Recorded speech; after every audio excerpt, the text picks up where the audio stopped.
How should college students go about making informed decisions and not simply follow their parents/friends' decisions?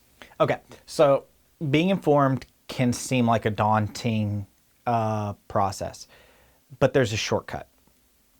Find the one, two, or three issues you care the most about. You should be able to identify that. For different people, it's going to be different things, but find the ones you care the most about and research what the candidates have to say on those specific things. You don't have to know every single thing about every single issue, but if you know, I care the most about, to use an example for a college example, student debt relief. If you know, I care the most about that issue, just investigate the candidates on that issue, because if it's the most important to you, that's probably what you're going to be basing your vote on anyway. Awesome. How should students, kind of expand on the last one, I guess, how Yeah. should students find information that is not skewed to the narrative of one political party? Well, that's like the $64,000 question, right? So there are nonpartisan or bipartisan groups out there that will try and synthesize things. I would say that you can use those, but maybe a better way to do it, particularly if you're focused on one or two issues and you know which way you care about those issues. Rather than go through the media, look and see, like, a lot of the campaigns do their own recordings of candidate speeches or press releases and then put them out on YouTube or TikTok or something like that. Look at that. Like, see what Kamala or Trump have to say in their own words. And look, I mean, they're going to put the best possible spin on their own opinion, right? But at the very least, if you know, I care about X in this direction, you're going to be able to find some good information out there, Awesome. I think. I have made an informed decision. What are some ways, if any, to support the candidates of my choice besides just voting? Besides just vote. Well, I mean, like, the obvious ones are you can volunteer and you can give money. But that's not an option for everybody. So here's what I would do in the short term.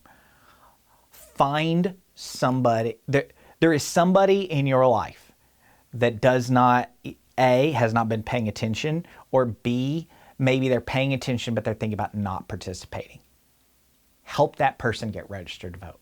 Volunteer, hey, on election day, let me pick you up and I'll take you.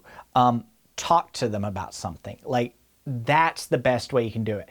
Don't think of it in terms of, I'm going to try and make this huge impact with thousands and thousands of people. The best is to start small.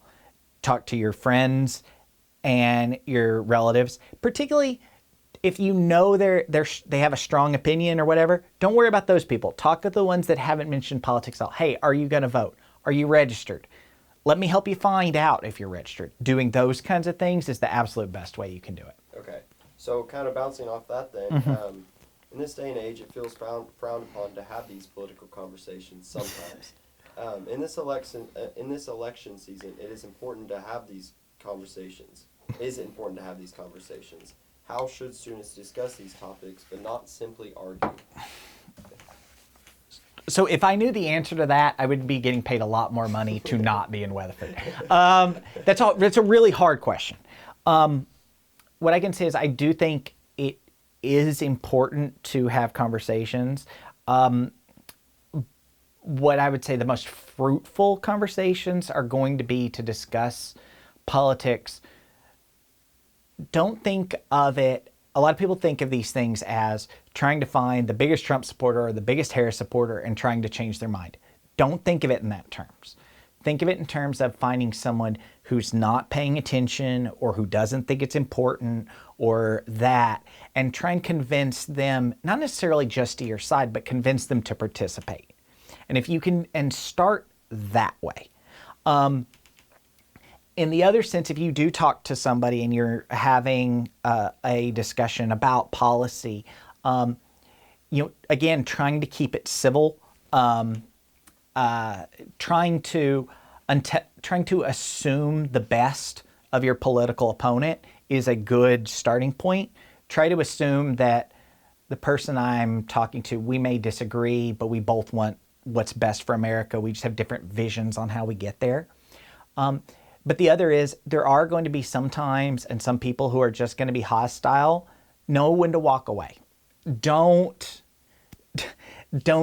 stress yourself out. Be able to say, you know what, we're just gonna disagree on this and walk away. Too often, I find that people escalate and just make it worse and drive themselves crazy. It's okay to not agree, and that's what elections are for. The democracy literally is based on the fact that we are not always going to agree, and there are going to be disagreements, and having a civil discourse about that. And at the end of the day, someone is going to get disappointed, right? Yeah. And so, and accepting that. So that would be my answer to that. Okay.